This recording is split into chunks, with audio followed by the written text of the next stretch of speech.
and one complex here. Their terror infrastructure.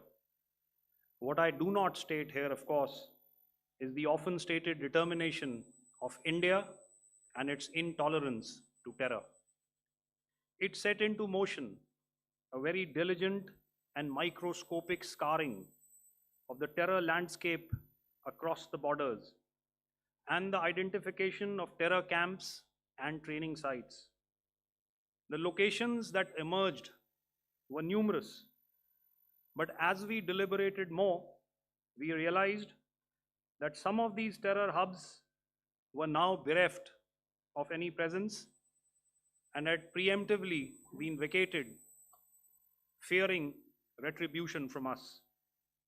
There was also a term of reference and our own binding, self-imposed restriction to target only terrorists and thus prevent collateral damage. There were 9 camps that you are now all familiar with, which were confirmed by our various intelligence agencies to be inhabited. Some of these were in POJK, while there were others that were located in the Punjab province in Pakistan.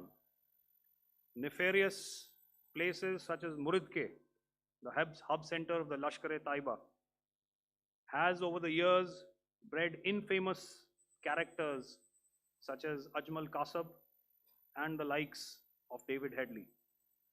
What followed was a careful scrutiny of each of these sinister locations, their layout, configuration, even the type of construction in each structure, and the terrain obtained around these.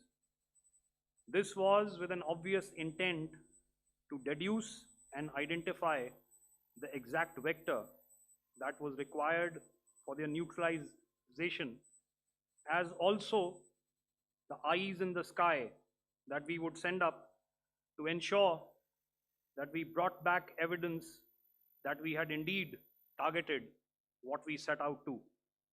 The precise images of these engagements on that fateful and historical night have already been showcased during the first press statement on the 7th of May that was helmed by our Foreign Secretary.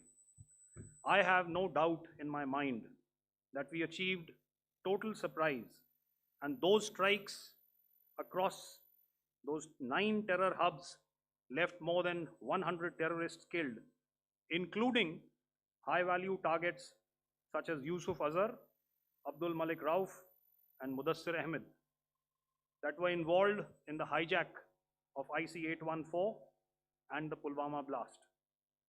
The line of control was also violated soon after by Pakistan, and the erratic and rattled response of our enemy was apparent from the number of civilians, inhabited villages, and religious sites such as Gurudwaras that were unfortunately hit by them, leading to a sad loss of lives.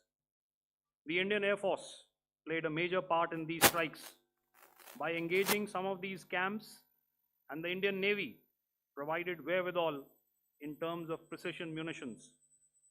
The Indian Air Force obviously had their assets up in the sky, and I will here request Air Marshal Bharti, the Director General of Air Operations, to detail for you the methodology that the men in blue adopted to successfully manifest this mission. Thank you, Rajiv. A very good evening, ladies and gentlemen. It indeed is a difficult time that we have to come here like this and brief you. We could have done without this, but we had no choice. As the DGMO has detailed, the event was precipitated by the dastardly act at Pahalgam. The sequence of events have already been detailed. We carefully selected the targets, and out of the 9 selected targets, the target systems that were given to the Indian Air Force were the notorious training camps at Bhavalpur and Muridke, these being further from the international boundary. Through critical target system analysis, we analyzed what was to be done to annihilate these targets and plan to engage these targets with precision air-to-surface guided munitions so as to avoid collateral damage. Modalities of planning process, I will not go through at this instant. However, what I would like to show you is the results that we achieved through our targeted airstrikes. Could I have the second slide, please?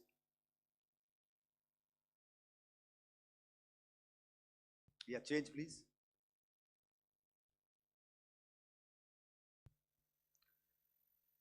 Okay. This is what the terror infra at Muridke looks like. If you see, north is as indicated, and to the right is east, where the international boundary lies. Could we have the next slide, please?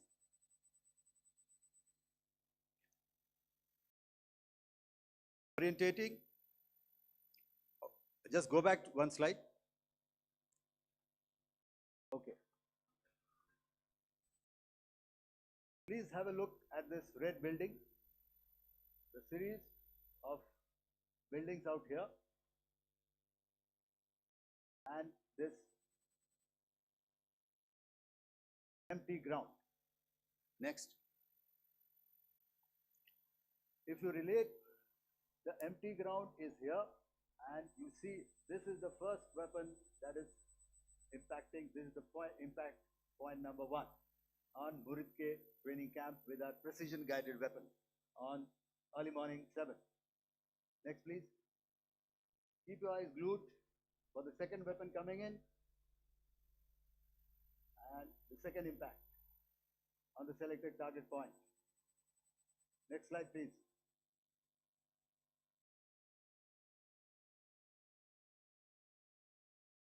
Third weapon, third impact.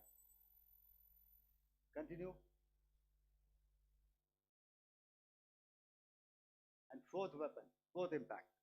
So through these targeted and precision targeting, we addressed the target at Muridke, which was the terrain infrastructure. Can you hear me? All right. Okay, I'll come closer to the mic. Now we go to the next target, which is the Bhavalpur training camp. Next slide, please. Okay, just wait. So the effect, if you see, the impact point, if I can point out, this is the impact point. The ammunition has gone through the roof and it has created a blast inside, the photographs of which you would have, all of you would have seen. And the red building, after that, there was this double-story building. It has been completely decimated by precision targeting. Next, please. The target system, which was in the north, a series of buildings. I'll show you how it looked. Next. Completely destroyed by our precision targeting. Next.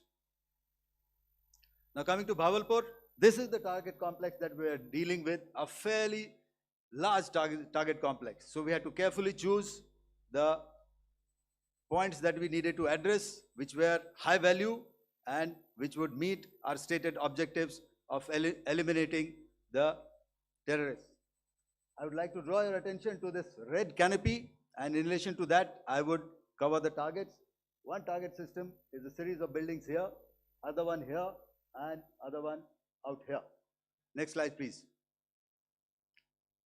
This is how it looked before, and this is how the building looked after the impact of the weapon and orientation in relation to this red canopy you can see here. Next please.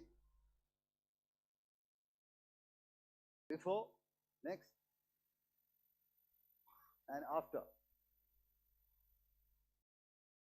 The roofs have completely collapsed. Next. This is the target system. Next. Precision targeting, and we have achieved our objectives here. Next. All right, so that was what we did on the 7th. Our objective was to address these two terrorist camps, and that we did with precision. And thereafter, we maintained a robust air defense posture, because remember, our objective was to target the terrorists and terrorist infrastructure, not any other infrastructure, not the Pakistani military, not the Pakistani any other infrastructure. So that is what we have maintained on the 7th of May.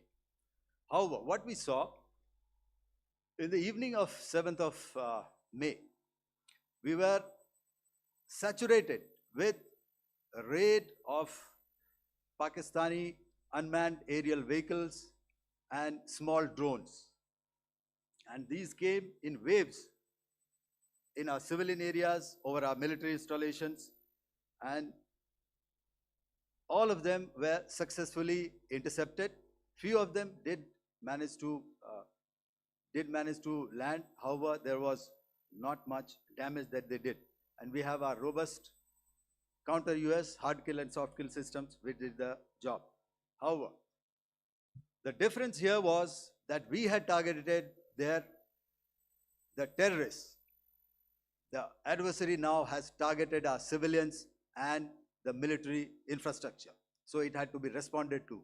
So in a quick and calibrated response, that very night, we struck their radar installations at Lahore and close to Gujranwala, the LYT installation, to indicate to him that we are ready, yet we do not want to escalate. Our fight was with the terrorists and not with the Pakistani military establishment.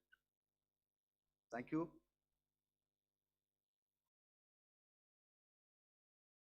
Thank you, Air Marshal Bharti. So, ladies and gentlemen, he's outlined operations not only on the night of 6th and 7th of May, when Operation Sindoor commenced, but also on the subsequent night. Being well aware and familiar with the congenital and impulsive nature of our adversary, and even though we did attempt to reach out and communicate our compulsions to strike at the heart of terror to my counterpart in the immediate wake of Operation Sindoor, the request was brusquely turned down, with an intimation that a severe response was inevitable and in the offing. We were, of course, prepared. Operations on the 7th and the 8th, Air Marshal Bharti spoken about. On the night of 8th and 9th of May, they flew drones and aircrafts into our airspace all across the borders and made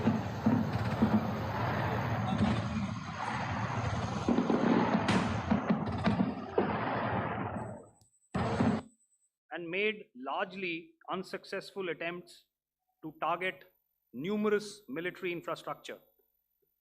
Violations on the line of control by Pakistan also commenced yet again and precipitated into fierce RT engagements. The air operations on the night of 8th and 9th of May, I'll yet again request the DG Air Operations to cover.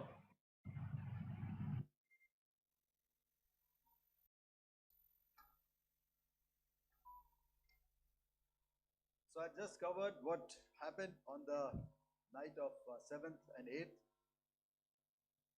What we found that on the night of 8th and 9th, starting as early as 22:30 hours, our cities had a mass raid of drones, unmanned aerial vehicles, UCAVs, starting right from Srinagar, going down right up to Nalia.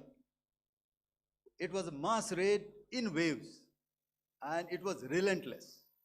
However, we were prepared and our air defense preparedness ensured that there is no damage on ground or to any of the intended targets that the enemy might have planned for. The difference between 7th night and 8th night was that on 7th night, he sent in his Yiha class of UAVs. However, these UAVs can go some distance, they are armed. However, on the 8th, less numbers of armed UCAVs were there or UAVs were there, and more numbers of quadcopters, maybe for surveillance or just for harassment of civilians. This continued till midnight. Our air defense preparedness ensured that there was no damage on the ground, either to the military installations or to the civilians. However, the enemy had yet again shown that he wanted to up the ante and he wanted a fight, and we were up to the task. In a measured and calibrated response, we once again targeted his military installations, which included his SAM sites at Malirkant. This also included his surveillance radar sites at Lahore and close to Gujranwala. These were suitably addressed, and thereafter his drone attacks continued even till morning, which we countered, and during the daytime there was some respite. Here I would like to bring out another aspect. What we found was that while the drone attacks were being launched from somewhere close to Lahore, enemy had allowed his civilian aircraft to also continue to fly out of Lahore. Not only his own aircraft, but international passenger aircraft, which is quite insensitive, and we had to exercise extreme caution, even at the cost of some tactical disadvantage, to ensure that there is no damage to any of the civilian aircraft. And this was also brought out in our press briefing during the day. So I will now hand over to my colleague to cover the events of 9th onwards. On land, we also undertook certain measures such as deployment of air defense and electronic warfare assets to establish an integrated grid with the Indian Air Force, and I have seen and heard some of you wax eloquent about the benefits of such an architecture when it comes to negating and combating air intrusions. We also carried out deployment to include movement of our forces in the land, sea, and air domains. The night of the 9th and the 10th of May saw similar intrusions by drones and aircrafts, and this time there was a concerted effort to target airfields and some very, very important logistic installations, albeit yet again unsuccessful and denied gallantly and efficiently, I must say, by the integrated Indian Air Force and Indian Army Air Defense. We further strengthened our deployment and also initiated some pressure points to send a very clear and unambiguous message to the other side to desist from any misadventures on land. Some of the airfields and dumps saw repeated attacks in waves from the air. All were thwarted. The Pakistan Army has reported to have lost approximately 35 to 40 personnel in artillery and small arms firing on the line of control between the 7th and the 10th of May. What the other side had probably also not reckoned with was the speedy and precise turnaround and hit back by the Indian Air Force. And I will yet again ask Air Marshal Bharti to speak about these significant and game-changing strikes.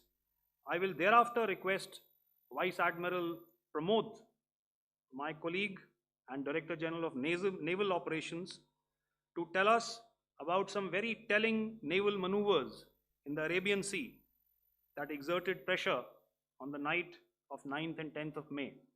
Over to you, sir. Commencing about 2000 hours, that is 8 p.m. local time, on 8th of May, several Pakistani unmanned aerial systems, drones, combat vehicles attacked multiple IF bases. These included Jammu, Udhampur, Pathankot, Amritsar, Bhatinda, Nal, Dalhousie, Thois, Jaisalmer, Uttarlai, Falodi, Nalia. These were almost simultaneous and they came in waves. All our AD guns and other systems were waiting for them.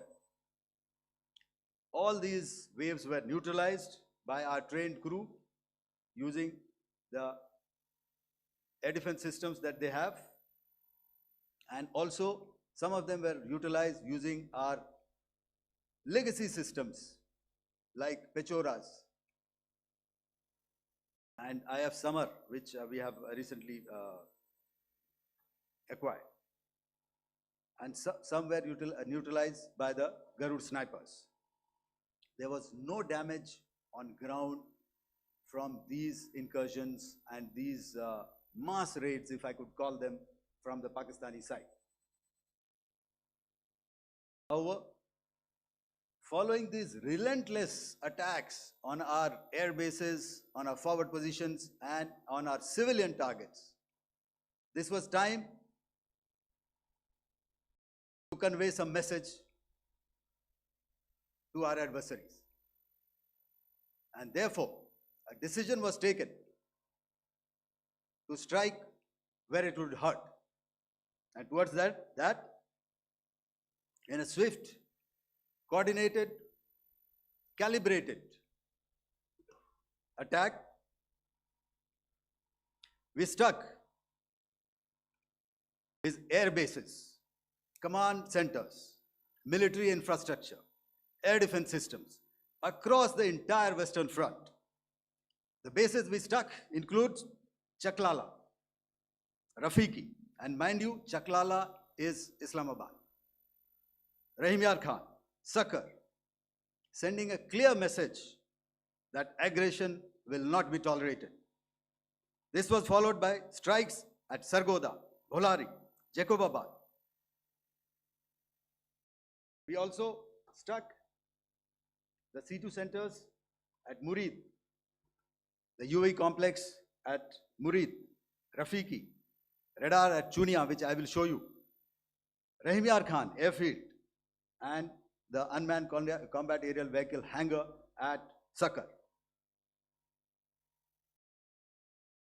I would like to reiterate here that we have the capability to target every system at these bases and more. However, it was only a measured response to instill good wisdom to our adversary to refrain from further escalation.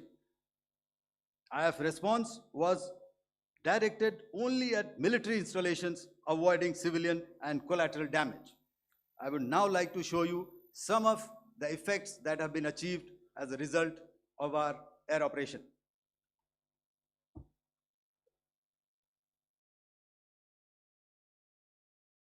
Here is the Pasroor air defense system, if you could see.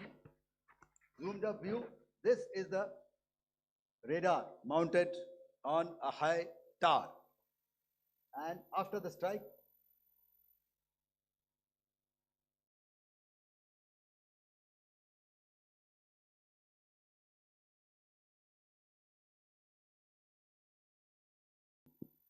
thank you. Can you hear me? Yeah, thank you. And after the strike, this is what has happened. This radar has been taken out, completely burnt. Next slide, please. The Chunia air defense radar, which was taken out on 7th and 8th. This is the radar site. A blown up photograph, once again, on a tower. Not very clear, but what you see very clearly is the after effect after we have stuck the radar head has been completely decapitated. Next slide, please. Arifwala air defense radar. In this complex, you see how it looked before, blown up image, and after, really blown up.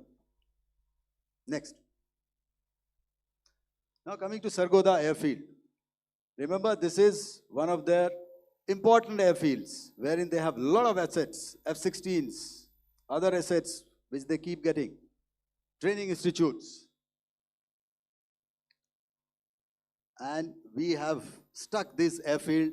It is not, if you zoom in here, then one impact point here on the runway and second impact point of our weapon, precision weapon on the runway. And if you see this blown up, repairing going on. Same here. Next. Rahimyar Khan. This is the area we have stuck. A deep strike out here and one complex here. So this is how it looked before, and same, you see a big crater, another crater here, and this complex, after strike, neutralized. Next. Chaklala airfield, Noor Khan, once again a major air base, a lot of their logistic assets out here. This was the chosen complex that we intended to strike and convey a message. Next slide, please. This is how it looked before, and this is how it looked after our strike.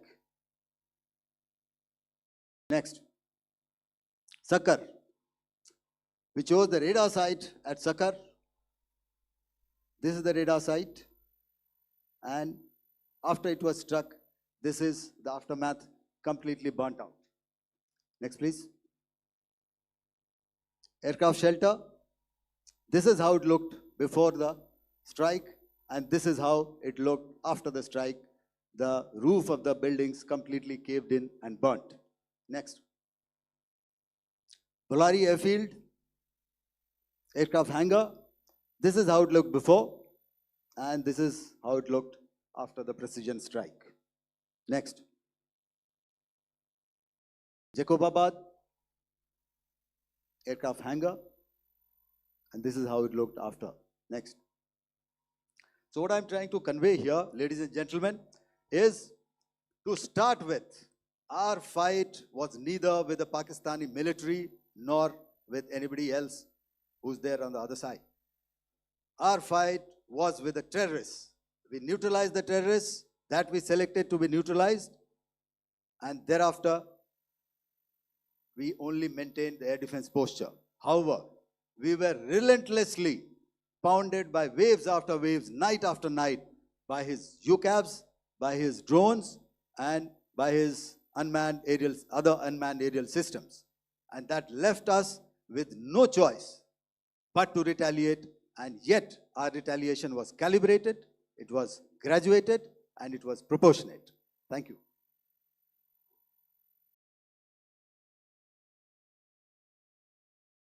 Good evening, ladies and gentlemen. In the aftermath of the cowardly attacks on innocent tourists at Pahalgam in Jammu and Kashmir by Pakistani-sponsored terrorists on 22nd April, the Indian Navy's Carrier Battle Group, surface forces, submarines, and aviation assets were immediately deployed at sea with full combat readiness in concert with the Joint Operation Plan of the Indian Defence Forces. You may be aware that we tested and refined tactics and procedures at sea during multiple weapon firings in the Arabian Sea within 96 hours of the terrorist attack. The aim was to revalidate our crew, armament, equipment, and platform readiness to deliver various ordnance on selected targets precisely. Thereafter, our forces remained forward deployed in the Northern Arabian Sea in a dissuasive and deterrent posture with full readiness and capacity to strike select targets at sea and on land, including Karachi at time of our choosing. The forward deployment of the Indian Navy compelled Pakistani naval and air units to be in a defensive posture, mostly inside harbors or very close to the coast, which we monitored continuously. The Indian Navy maintained seamless maritime domain awareness throughout the duration and was entirely aware of the location and movement of Pakistani units. In effect, we had and continue to have good battle space transparency using our maritime domain awareness grid. As you are aware, our response has been measured, proportionate, non-escalatory, and responsible from day one. Accordingly, the calibrated approach considered all options, including the ability of the Indian Navy for offensive action from and at sea. As part of this escalation control mechanism, the application of force by the Navy was planned in a synchronized manner in coordination with the Army and Air Force, the highlight being teams from the three services working closely in an integrated manner. Along with the kinetic actions by the Indian Army and Indian Air Force, the overwhelming operational edge of Indian Navy at sea contributed towards Pakistan's urgent request for a ceasefire yesterday. As we speak, Indian Navy remains deployed at sea in a credible deterrent posture to respond decisively to any inimical action by Pakistan or Pakistan-based terrorists. Thank you. Samno Varna, Jai Hind. Now I'll hand over to Director General Military Operations for further proceedings.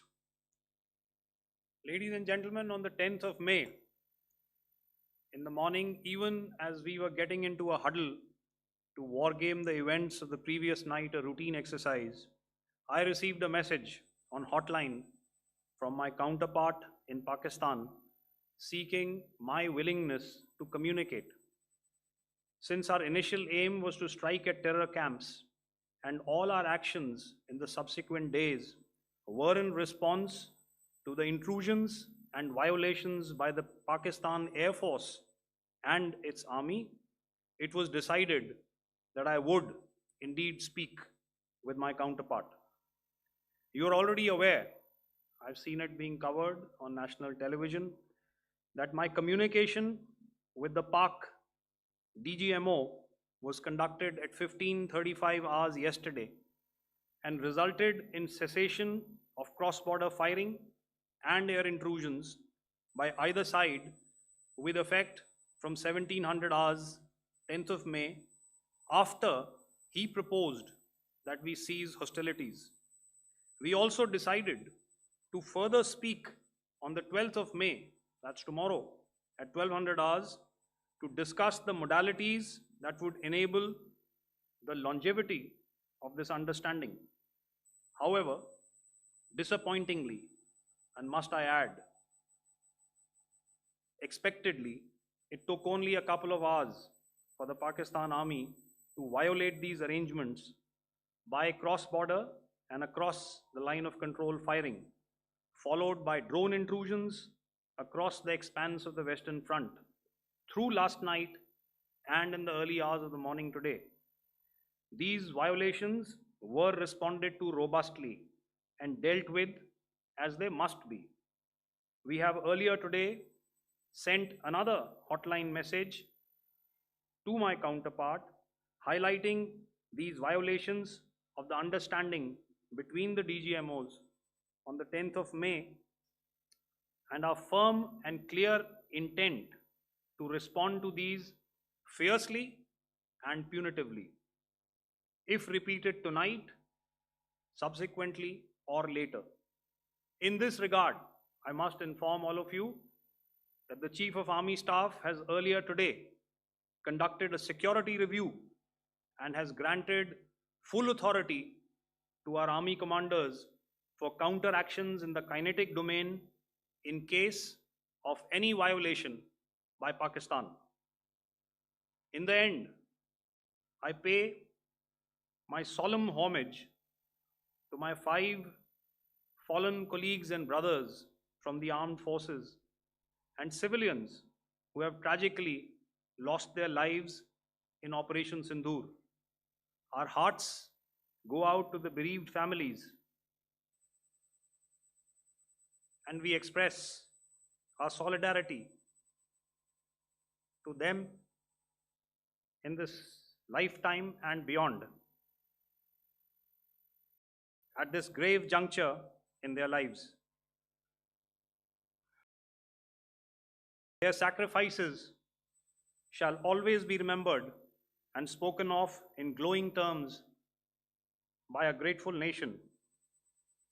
We have thus far, ladies and gentlemen, exercised, and my colleague Pramod highlighted this, immense restraint, and our actions have been focused, measured, and non-escalatory. However, any threat to the sovereignty, territorial integrity, and safety of our citizens will be met with decisive force. Jai Hind. Okay, ladies and gentlemen,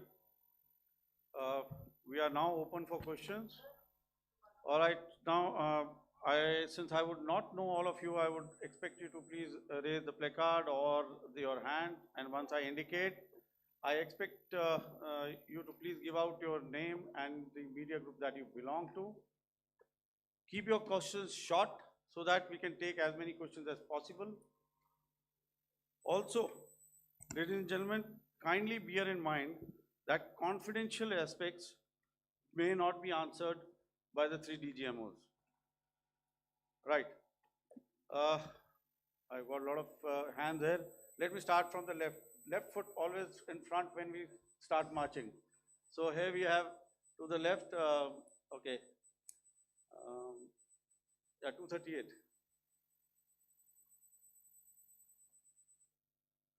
Hello. So this is Manas Pratimhuyan from PTI, Press Trust of India. So the understanding that was reached yesterday on stopping the military operations and actions, was it for just 3 days? And what would be the cost escalation if there is violation of this understanding by the Pakistani side?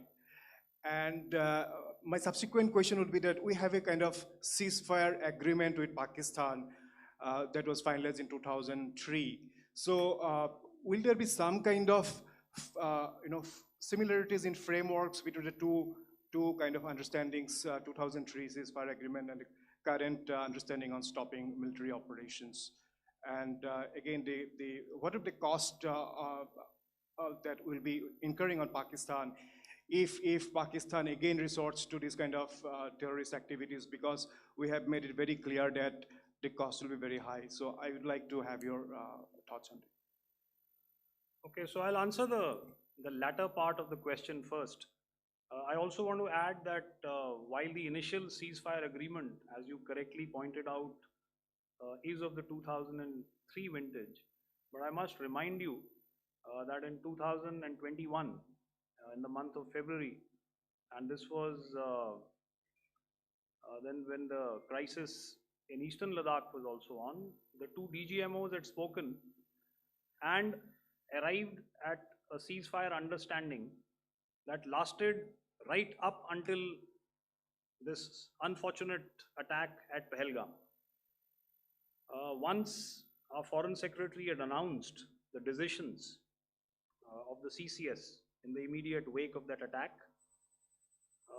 he had announced certain measures, and then of course Pakistan had in turn made its own announcements.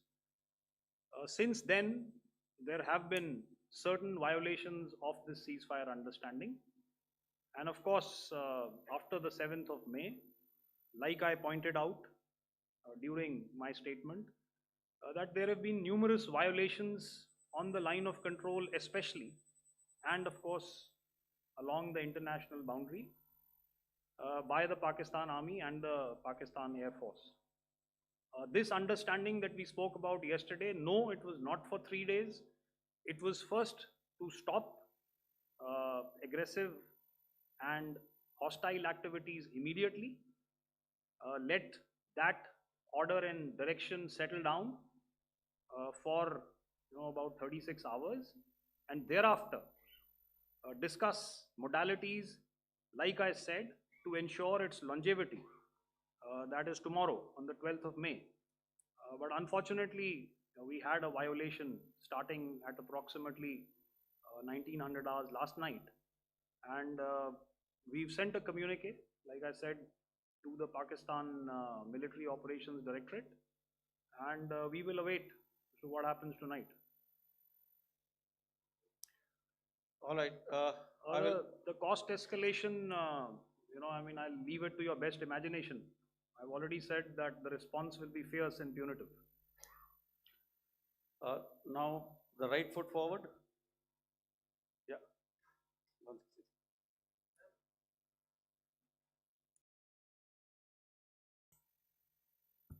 Sir, I am Ajit Dubey from ANI, sir.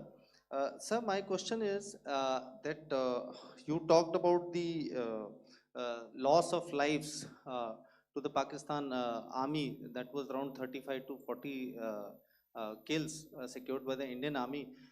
Sir, can you tell us what would be the total loss of life to the Pakistan army in both army and air force attacks, sir?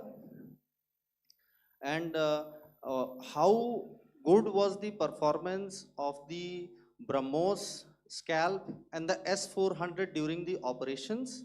And sir, since we have sir, just one No line, multiple sir. questions, please. Sir, All right. and since sir, we have achieved such a spectacular, we have made good achievements in this entire operation. Can we say that we have emerged victorious, or we have a big upper hand over the Pakistanis in this entire conflict? Thank you very much, sir.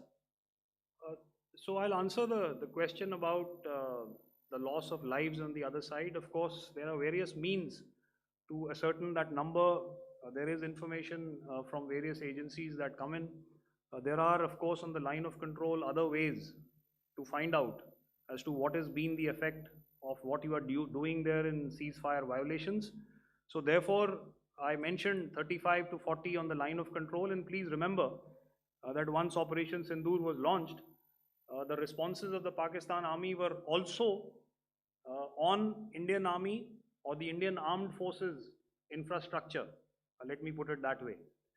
So that's why I did not cover casualties of the Pakistan Army, at least in the initial phases of battle, because those were not our targets. Our targets were terror-oriented. And of course, later, once they launched air intrusions and air operations on our infrastructure, we've used heavier weapons, and of course there would have been casualties, but those are still being assessed. The effects of the weapons that you mentioned, I will request Air Marshal Bharti to apprise all of you about those. Good evening, Mr. Ajit. How are you? Ajit, okay, you're meeting after some time. I never mentioned about any of the weapons that we used. Check. Okay. What I was saying, that I never mentioned of any of the weapons, the caliber that we used. All right, so we'll leave it at that. Those are matters of operational details which I would not like to go into. But suffice to say that whatever methods and whatever means we have chosen, it had the desired effects on the enemy targets. How many casualties? How many injuries? Well, to start with, our aim was not to inflict casualties, but in case there have been, it is for them to count. Our job is to hit the target, not to count the body bags. And the last part of your question, I wonder if you read out the tweet on ADGPI at midnight once we'd done what we had to in Operation Sindoor. And that's credit to my friend here on the left. Justice has been served, Ajit. That is all that I will say. Ajit, I'll request you to, refrain putting words into his mouth. All right. Yeah, I'll come back to the left. 147. Sorry, 47. No, 47. Did I see it here or? Yeah. Good I evening, saw it there. gentlemen. Sorry, 147, I saw it there. Sorry. Yeah, since I've already said 147, start please. Hi, sir. Good evening. This is Shivam Patel from Reuters News Agency. Thank you for giving me the opportunity. My question, sir, is how many military targets did Indian Armed Forces strike in Pakistan in response to the attacks from Pakistan? How were these targets selected? And how many troop casualties have been there in total on both sides, if you give details? Thank you. I'm sorry, where are you? I haven't Yeah, spotted his. he's to the Yeah, right. okay. Can you just repeat that for me, please? Sure, sir. So my name is Shivam Patel. I'm from Reuters News Agency. My question is, how many military targets in total did the Indian Armed Forces strike in Pakistan in response to the attack from Pakistan? How were these targets selected? And how many troop casualties have been there on both sides, if you can? So you're speaking of the targets that I mentioned in the wake of the attack at Pahalgam, right? Yeah, I think it's amply clear to everybody here that the Pakistan army has not crossed the international boundary, neither in the plain sector nor on the line of control. So the intrusions have been in the air. There have been certain attempts on the line of control when ceasefire violations have been on to try and infiltrate and carry out and perpetrate activities that we are all very well familiar with. Whether these are by terrorists or by the Pakistan army or its special forces and commandos is difficult to say, but each of these have been effectively thwarted. So therefore, as far as engagements of military targets on the other side is concerned, I thought Air Marshal Bharti covered those very well and in detail, and he also mentioned as to how they went about targeting those. I think those images were very clear and very, very graphic in telling us as to what we needed to hit. And you'll remember right at the outset, I said that we even went into what was the construction in each of these locations, and therefore decided on the vector that had to be utilized. Please. Okay, if I could add to what the DGMO has said, I have already detailed the targets. Now, whether it is X numbers or Y numbers is that is immaterial. And what damage have we inflicted? You have seen. What are the casualties on the other side? As I said, that is for them to count. As far as we are concerned, from the air defense side, if they had a choice, they would have definitely come in. They are fighters, there are more numbers of UCAVs. It is not that they did not intend to come in. It is only that our robust AD posture prevented them from coming in. So that must be known, and that must be realized by all the audience here. Yeah, I'll come to the left now, 24.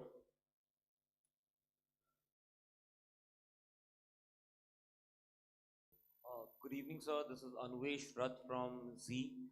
Sir, I wanted to know on the first briefing, which was done by FS and two representatives from Air Force and Army, you showed a list where there was 21 places in that list.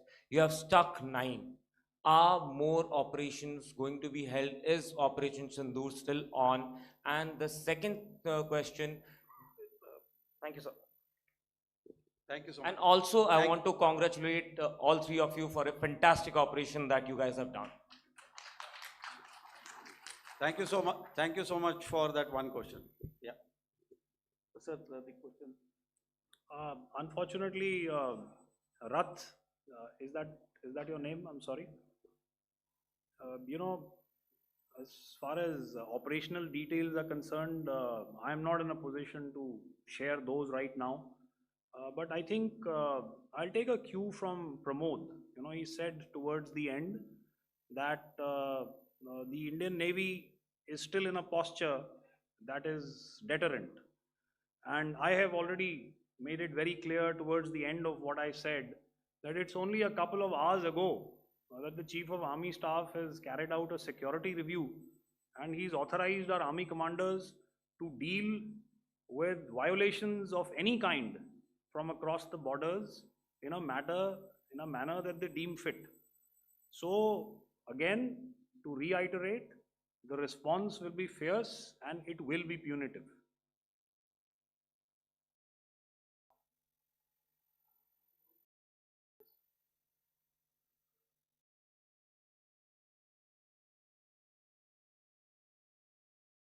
I'll go back this side now. Yeah, 255. She said middle wale kya karenge, so 255. Oh, sorry. Good evening, sir. Yeah, 250. I'm Shailesh from National Defense. Please allow me, first of all, to pay my gratitude for protecting us Indians. Thank you very much. Sir, since the enemy has been talking about taking down our aerial platforms, it would be deemed fit in case we can reveal that we have taken down their fighter jets. What could be the number? Though you said that they may be not good to reveal the platforms, but since this has come from various quarters in Pakistan, so I believe that we need to answer, in case if you can, sir, if you may allow. The question is for me? Yes, sir. Okay, and if I get it right, you want to know how many of their planes we have downed? Yes, sir. Yes, sir. All right. See, as I said, their planes were prevented from coming inside our border. All right. So we do not have the wreckage with us, but definitely we have downed a few planes. Numbers, we would not like to hazard a guess out here. Okay. I have the numbers, okay, and we are getting into the technical details of it to establish it. So I would not like to put a figure at this time, but definitely there are losses from their side which we have inflicted. Were they, Please don't ask. were they fourth generation plus, sir? No, See, sir, you're putting words into my mouth. Why do Sir, you say fourth generation? Let us make it high tech. Thank you so much, sir. all Thank right. Yeah, 163.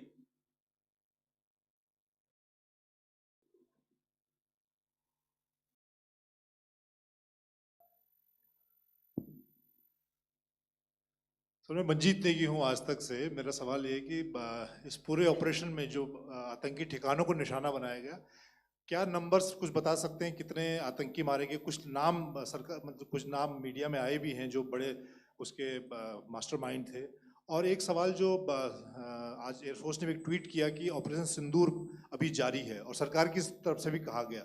और पिछली बार जब विदेश मंत्रालय की press conference पहली हुई थी, उसमें वो लिस्ट दिखाई गई थी कि 21 टेरर कैंप आइडेंटिफाई किए गए हैं। तो क्या जो बाकी बचे हुए टेरर कैंप हैं उन पर भी कार्रवाई होगी? और एक नंबर अगर आप बता पाएं कितने टेररिस्ट मारे गए? Manjeet ji, 3 questions. The third one has just been asked here before. So 21 this thing. So I'll request the first two to be answered so that we have more number of people who can ask. Manjeet, जब मैंने statement दिया तो मैंने शुरू में ही कहा कि जैसे ही ऑपरेशन सिंदूर कॉन्सेप्चुअलाइज हुआ तो हमारा जो पीछे की कार्रवाई होती है स्पेड वर्क और टारगेट्स को आइडेंटिफाई और एनालाइज करने की कार्रवाई शुरू हो गई थी। मैंने जब स्टेटमेंट दिया तो मैंने बताया कि बहुत सारे थे, हमने 21 दिखाए होंगे और भी हैं, लेकिन वो लिस्ट फिल्टर करते करते 21 तक पहुंची। अब क्या आगे एंगेज किए जाएंगे? अगर ज़रूरत पड़ेगी तो ज़रूर एंगेज किए जाएंगे, लेकिन मैंने बताया कि इस समय जो इंट एजेंसीज ने हमें बताया कि फलाने कैंप में प्रेजेंस है, हमने उनको एंगेज किया। कुछ नाम मैंने लिए, कुछ नाम अभी पुख्ता किए जा रहे हैं। मैंने आपको बताया कि जो इंट एजेंसीज ने अभी तक असेसमेंट किया है उसमें उन्होंने कहा है कि तकरीबन 100 से ज़्यादा मारे गए हैं। और एक आज आपने तस्वीर भी देखी कि काफ़ी प्रोमिनेंट जो फ्यूनरल था, काफ़ी प्रोमिनेंट एक जो हस्ती हैं वो ऑर्गेनाइज कर रहे थे, और उस फ्यूनरल में और कौन कौन लोग अटेंड कर रहे थे वो तो आपने देखा ही। तो आप लोग सब समझदार हैं, और मुझे ये कहने की ज़रूरत नहीं है कि इन लोगों को कहाँ से सपोर्ट मिल रहा है। अगर नहीं मिल रहा होता तो ऑपरेशन सिंदूर नहीं होता, तो उसी की वजह से है ये ऑपरेशन। तो मेरे ख्याल से मैंने आपके सारे सवालों का जवाब दे दिया। Ma'am. Sir, next is from 17. Sir, मेरा नाम अंजू निर्वाण है, TV9 भारतवर्ष से। सर, मेरा सवाल ये है कि ऑपरेशन सिंदूर में हमारी जो इंडियन नेवी है उसके बारे में सर थोड़ा सा बताएं कि किस तरह की उसकी भूमिका रही, क्योंकि हमने इस दौरान सर देखा कि बहुत सारी स्पेकुलेशन भी रही और ये बोला गया कि कराची तक हमारी नेवी ने ऑपरेशन किया है। तो सर इस पे थोड़ी सी क्लैरिटी चाहिए। और सर हमने कौन कौन से फाइटर एयरक्राफ्ट डाउन किए हैं, अगर उसका भी थोड़ा सा क्लैरिटी मिल जाए तो अच्छा रहेगा। तो मैं आपका पहले सवाल का जवाब दूंगा। I will make few sentences and leave it for your imagination. First of all, as I mentioned, we have quantitative and qualitative edge to deliver a massive blow to our adversary, and we completely dominate in the maritime front. Indian Navy's action is part of the escalation ladder mechanism which we have worked out amongst three services. This time, if Pakistan dare take any action, and Pakistan knows it, what we are going to do. That's all. आपके सवाल का जवाब मैं पहले दे चुका हूं। आपके सवाल का जवाब मैं पहले दे चुका हूं, इसलिए मैं बस उस तक ही सीमित रखूंगा और इतना कहना चाहूंगा कि आने वाले दिनों में आपको खुद ही पता चल जाएगा, और ऐसी बातें छुपी नहीं रहती हैं, तो पता चल जाएगा। So at this time we'll just let it be. Okay, ladies and gentlemen, we have one or two more questions, sir. So please, they are going to be outside. You can speak to them there also. 104, 104.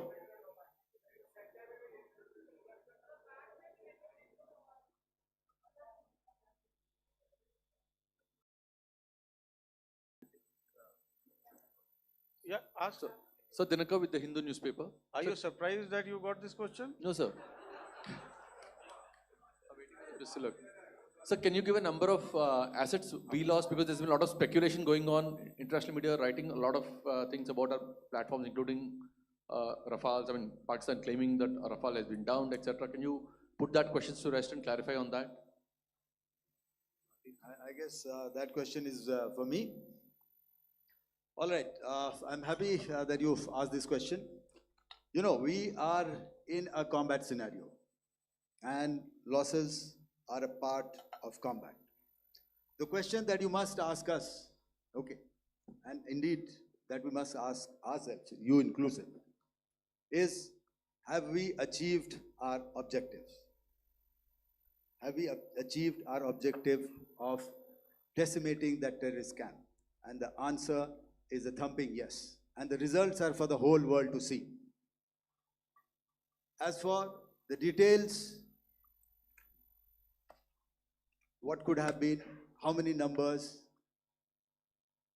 which platform did we lose? You know, at this time, I would not like to comment on that, because we are still in a combat situation. And if I comment on anything, it will only be advantage adversary. So we don't want to give him any advantage at this stage. All I can say is that we have achieved our objectives that we selected, and all our pilots are back home. Thank you. Okay, hold, please don't, please be civil here. So we'll have 220 now. Hello sir, this is Anita Chaudhary sir from Swadesh newspaper. मेरा सवाल है, क्योंकि ये हमारे जो पहले जो action रहा वो आतंकवाद के खिलाफ रहा, तो आतंकवाद में अजहर मसूद की तरफ से एक बयान जारी किया गया था जिसमें उन्होंने कहा कि हम इसका बदला लेंगे और जान जान रुलाएंगे। तो क्या अगला, अगर खुदा न खास्ता अगला टेरर अटैक किसी भी तरह का होता है, तो क्या उसे एक्ट ऑफ वॉर में हमारी तरफ से लिया जाएगा और उसका क्या माकूल जवाब दिया जा सकता है? मेरा इसमें सिर्फ एक ही जवाब है आपके लिए कि हमने अपनी कार्रवाई करी। हमने उसके बाद मैंने अपने स्टेटमेंट में भी बताया कि ये कम्युनिकेट करने की कोशिश करी कि हमने इस तरीके से ये जो स्ट्राइक्स हैं वो क्यों की। लेकिन जो हमारा एडवर्सरी है उसने जैसे मुनासिब समझा वो कार्रवाई करी। तो आपने देखा कि ये जो एक्टिविटीज़ चल रही हैं 3-4 दिन से, ये कोई वॉर से कम नहीं है।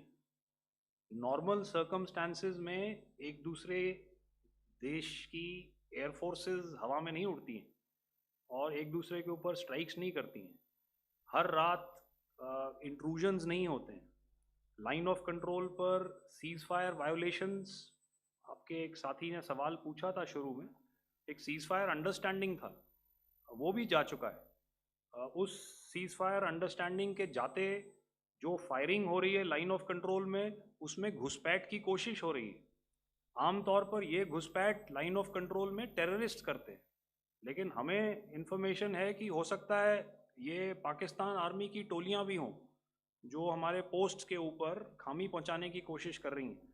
तो ये सारी एक्टिविटीज़ तो वॉर में शामिल हैं। तो ये कहना मुश्किल है कि आगे क्या होगा, वो स्पेक्यूलेटिव जोन में आ जाता है और मैं स्पेक्यूलेट नहीं करना चाहता। हर एक सिचुएशन अलग होती है और उससे एक तरीके से डील किया जाता है। मैं एक सवाल इसका मैं जवाब देना चाहता हूँ, 1 मिनट। जो मिलिट्री होता है, our main job is to prevent war and maintain peace and stability. So it is not that our response is a graded response. That means अगर किसी ने किया तो उसको graded उसमें किया, जैसे terrorist action हुआ तो what we did is a terrorist action and then we destroyed all the terrorist camps. उसके बाद आपने देखा कि उनने थोड़ा सा कोशिश किया तो हमारे एयरफोर्स और आर्मी ने क्या किया, तो मिलिट्री टारगेट्स हैं उनके ऊपर थोड़ा। So our aim is to maintain peace and tell our adversary that you do this and the response will be bloody. Okay, now as per the, please, we'll have 166 and 25 and after that no more please. Sir, this side. Ladies and gentlemen, please maintain, Sir, I'll this request side, you to sir. please be quiet. Jal Ghai? No. This side, sir. We have only two Sir, questions left, 166. Yeah, please start. So I'm Rahul Singh from Hindustan Times, sir. So you were totally on top of the game in the kind of losses you've inflicted on the enemy. I mean, we saw the slides and everything. So it kind of comes across that you were batting it 99 and you decided to declare your innings. What are your thoughts on that, sir? And do you think, are you weighing the option of the Pakistan army using this time, buying this time of the so-called ceasefire or the understanding? And you talked about how they could not be trusted. So buying time to kind of build up their war reserves, getting stuff from their friends like Turkey or China, are we considering that possibility, sir? Look, see, the call came from the Pakistani side to speak about cessation of hostilities. What pauses mean during such conflicts is known to everybody. You know, I don't want to go into the pros and cons of how preparation for war is made. You know, that is a process in itself. But I think my senior colleague here, the DG Air Operations, spoke, or he alluded at least, you know, to what this operation was precisely and specifically meant for. And I think that's something that we achieved, you know, right at the outset. Had we had the option not to go further, we probably wouldn't have. But we've been compelled to be in this situation. And as you've seen, the armed forces of India, and you've got the three Director Generals sitting here, we are always prepared to face any eventuality. And like I said, that's for the sovereignty, the territorial integrity, and the safety of our citizens. So whatever has to be done will be done. I'm not so concerned about what Pakistan will do in this time. I'm only concerned about what we will do. We have a roadmap and a plan, and we will follow it diligently, and we will follow it to the T. That's the contention that I want to make here today. Ma'am, please. Okay, the last question, and ma'am, 25, she's been asking since Sir. the first one. Sir, I'm Nandita. Sir, She's not asking a question. Sir, I'm Nandita Dagar, DAGAR from DD News and DD India.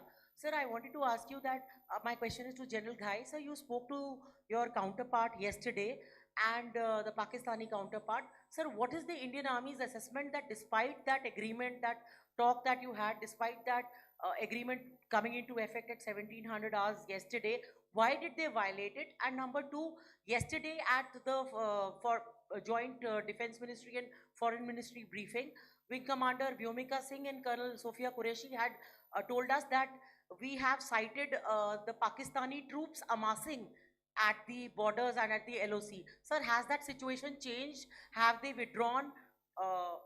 And sir, if in case, despite now there is a lull, of course, but if tonight again, if the enemy again carries out shelling and aerial intrusions through drones, what is going to be our response, sir? Thank you. So without outlining the specifics of that response, I've already made it clear that there will be a response, and it will be fierce and it will be punitive. Why the Pakistan Army chose the option of violating the understanding that was arrived at earlier yesterday, I think that's a question that be best answered by the Pakistan DGMO. I wouldn't be able to give you that. But in situations such as these, and if you go back into any conflict, sometimes these understandings take time to fructify and manifest on ground. But without getting into the reasons, it is our mandate to be prepared at all times, and that we were. It's not as if because there was an understanding we weren't prepared. I must tell you that the armed forces were on a very, very high alert, and they continue to be in that state even as we speak. All right. Ladies and gentlemen, please, ma'am, please. Okay, thank you so much for coming today. Those who have missed asking a question, those who have missed, see, I knew I'll grab this attention from you like this. Those who have missed the opportunity to ask a question can give me a written one. I will definitely get back to you with that. And also, they are they are invited for a cup of tea in my office day after tomorrow. Thank you, ladies and gentlemen, for coming. Thank you. Thank you very much. Jai Hind. Jai Hind.